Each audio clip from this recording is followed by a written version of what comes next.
എല്ലാവർക്കും സുഖമാണെന്ന് വിശ്വസിക്കുന്നു. ഇന്നലെ വൈകുന്നേരത്തോടുകൂടി സംസ്ഥാനത്ത് സാമൂഹ്യ സുരക്ഷാ ക്ഷേമ പെൻഷൻ ബാങ്കിൽ വിതരണം ആരംഭിച്ചു.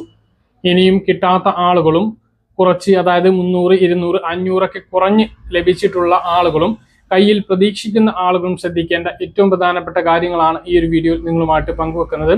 അതോടൊപ്പം തന്നെ വി.ഡി. സതീശൻ സർക്കാർ വാക്ക് പാലിച്ചുകൊണ്ടിരിക്കുകയാണ്. 1000 രൂപയുടെ പെൻഷൻ വർധനവ് വൃക്ക ക്യാൻസർ രോഗികൾക്ക് വരുത്തിയിരിക്കുകയാണ്. ക്ഷേമ പെൻഷനും 1000 രൂപയുടെ വർധനവാണ് വാഗ്ദാനം ചെയ്തിട്ടുള്ളത്. അതും നമ്മൾ കാത്തിരിക്കുകയാണ്. അപ്പോൾ പെൻഷൻ വിതരണവുമായി ബന്ധപ്പെട്ട ഏറ്റവും പുതിയ അറിയിപ്പുകളാണ് ഈ ഒരു വീഡിയോയിൽ നിങ്ങളുമായിട്ട് പങ്കുവെക്കുന്നത്. വീഡിയോയുടെ വിശദാംശങ്ങളിലേക്ക് കടക്കുന്നതിന് മുമ്പ് കൂടുതൽ ആളുകളിലേക്ക് ഇൻഫർമേഷൻ എത്താൻ ഷെയർ ചെയ്യുക, ലൈക്ക് ചെയ്യുക. ഫേസ്ബുക്കിലൂടെ കാണുന്ന ആളുകൾ ഫോളോ ചെയ്യുക. വീഡിയോയുടെ വിശദമായ വിവരങ്ങളിലേക്ക് വരാം. ആദ്യത്തെ അറിയിപ്പ്, വൃക്ക ക്യാൻസർ ക്ഷയ രോഗികൾക്കുള്ള പെൻഷൻ വർദ്ധിപ്പിച്ചു. 1000 രൂപയായിരുന്നു എല്ലാ മാസവും പെൻഷൻ ലഭിച്ചിരുന്നത്. അത് 2000 രൂപയാക്കിയിട്ടാണ് വർദ്ധിപ്പിച്ചിട്ടുള്ളത്. ക്യാൻസർ, വൃക്ക, ക്ഷയ രോഗ സമയത്ത് ചികിത്സാ വേളയിലാണ് ഈ ഒരു ധനസഹായം ലഭിക്കുക. രോഗിയാണ് എങ്കിൽ എത്ര കാലം വേണമെങ്കിലും ഇത് തുറന്നും ലഭിക്കുന്നതാണ്. പക്ഷെ ഓരോ വർഷവും ഇത് പുതുക്കണം എന്നുള്ളതാണ്. സംസ്ഥാനത്തെ സാമൂഹ്യ സുരക്ഷാ പെൻഷൻ വാങ്ങുന്നവർക്കും ഈ ഒരു പെൻഷന് അർഹതയുണ്ട്. അതായത് സാമൂഹ്യ സുരക്ഷാ പെൻഷൻ വാങ്ങുന്നവരും ക്യാൻസർ അല്ലെങ്കിൽ വൃക്ക, ക്ഷയ രോഗികളാകുകയാണ് എങ്കിൽ അവർക്കും ഈ ഒരു പെൻഷൻ ലഭിക്കുന്നതാണ്. ഉയർന്ന ക്ഷേമ ബോർഡ് പെൻഷനുകൾ, മറ്റ് സർക്കാർ പെൻഷനുകൾ ലഭിക്കുന്നവർക്ക് ഈ ഒരു സഹായം ലഭിക്കുകയില്ല. നിലവിലുണ്ടായിരുന്ന രീതി, അതായത് കഴിഞ്ഞ സർക്കാരിന്റെ കാലത്ത് എല്ലാ മാസവും ഇത് ലഭിച്ചിരുന്നില്ല. ലഭിക്കുമ്പോൾ 3, 4 അല്ലെങ്കിൽ 5, 6 മാസത്തേത് ഒരുമിച്ച് ലഭിക്കാറാണ് പതിവ്. അർഹതയുള്ളവർ എന്തായാലും ഇത്തരം രോഗം കൊണ്ട് ബുദ്ധിമുട്ടുന്ന ആളുകൾ ഉണ്ട് എങ്കിൽ അതിന് അപേക്ഷ നൽകാൻ വേണ്ടിയിട്ട് ഓർമ്മിപ്പിക്കുകയാണ്. നിങ്ങൾക്ക് അറിയാവുന്ന ആരെങ്കിലും ഇത്തരത്തിൽ ഉണ്ട് എങ്കിൽ അവർക്ക് കൂടി ഈ വീഡിയോ ഒന്ന് ഷെയർ ചെയ്യണമെന്ന് ഓർമ്മിപ്പിക്കണം.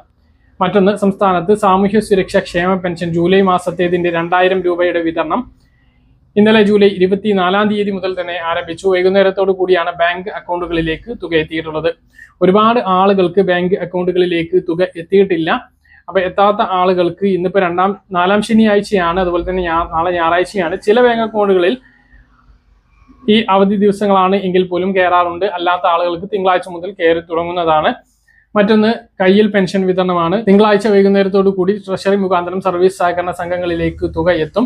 തിങ്കൾ വൈകുന്നേരത്തോടു കൂടി തന്നെ കാണുന്ന ആളുകൾക്കൊക്കെ ഈ ആളുകൾ വിതരണം ചെയ്ത് തുടങ്ങുന്നതാണ്. വീടുകളിൽ എത്തിച്ച് വിതരണം ചെയ്യുന്നത് ചൊവ്വാഴ്ച മുതൽ സജീവമാകുന്നതാണ്. 3-ാം തീയതിക്കുള്ളിൽ എല്ലാവർക്കും പെൻഷൻ വിതരണം പൂർത്തീകരിക്കണമെന്നാണ് ഉത്തരവിലുള്ളത്. അതോടൊപ്പം തന്നെ NSAP വിഹിതം ലഭിക്കുന്ന, കേന്ദ്ര വിഹിതം ലഭിക്കുന്ന സംസ്ഥാനത്തെ 8 ലക്ഷത്തിലധികം ആളുകൾക്ക് 300, 200, 500 രൂപയുടെ കുറവുണ്ട്. അവർക്ക് 1700, 1800, 1500 എന്നിങ്ങനെയാണ് ലഭിച്ചിട്ടുള്ളത്. അപ്പൊ കുറഞ്ഞ തുക ഒരാഴ്ചക്കുള്ളിൽ എത്തിച്ചേരുന്നതാണ്. അവർക്ക് ആ തുക വിതരണം ചെയ്യുന്നതിന് വേണ്ടി ഏകദേശം 23 ലക്ഷത്തോളം രൂപ സംസ്ഥാന സർക്കാർ മുൻകൂറായിട്ട് അനുവദിച്ചിട്ടുണ്ട്. കേന്ദ്രം നൽകേണ്ട തുകയാണ്, അവർ നൽകാത്തതുകൊണ്ട് സംസ്ഥാനം മുൻകൂറായിട്ട് അനുവദിച്ചിട്ടുണ്ട്. അതിന്റെ വിതരണവും ഉടൻ ഉണ്ടാകും. അടുത്ത പെൻഷൻ വിതരണത്തിന് താമസം ഉണ്ടാകില്ല. തിരുവോണം 26-നാണ് വരുന്നത്. അതിനു മുമ്പ് എല്ലാവർക്കും കയ്യിലും പെൻഷൻ വിതരണം പൂർത്തിയാക്കുന്ന തരത്തിൽ പെൻഷൻ വിതരണം ഉണ്ടാകും. സാധാരണഗതിയിൽ 24, 25 തീയതികളിലേക്കാണ് വിതരണം ആരംഭിക്കുന്നത് എങ്കിൽ ആ ഒരു സമയമാകുമ്പോഴേക്കും ഓഗസ്റ്റ് മാസത്തെ പെൻഷൻ വിതരണം പൂർത്തീകരിക്കും. ചിലപ്പോൾ സെപ്റ്റംബർ മാസത്തേത് മുൻകൂറായി നൽകിക്കൊണ്ട് 4000 രൂപ ലഭിച്ചേക്കാനുള്ള സാധ്യതയും ഉണ്ട്. അപ്പോൾ ഇതാണ് പെൻഷൻ വിതരണവുമായി ബന്ധപ്പെട്ട് ഏറ്റവും പ്രധാനമായിട്ട് ഓർമ്മിപ്പിക്കാനുള്ളത്. കിട്ടാത്തവർക്ക് ഇന്ന് കിട്ടിയിട്ടില്ല എങ്കിൽ തിങ്കളാഴ്ച മുതൽ അത് സജീവമായിട്ട് കിട്ടുന്നതാണ്. ഇന്നലെ മുതൽ തന്നെ വിതരണം സജീവമായിട്ടുണ്ട്. പറഞ്ഞ കാര്യങ്ങൾ കൃത്യമായിട്ട് മനസ്സിലാണെന്ന് കരുതുന്നു. ഇതുപോലുള്ള ഇൻഫർമേഷൻ ലഭിക്കാൻ ചാനൽ സബ്സ്ക്രൈബ് ചെയ്യുക, ബെല്ലൈക്കൺ എനേബിൾ ചെയ്ത് നോക്കുക. മറ്റൊരു വീഡിയോയുമായി നമുക്ക് വീണ്ടും കാണാം. ദൂരേക്കും ബൈ.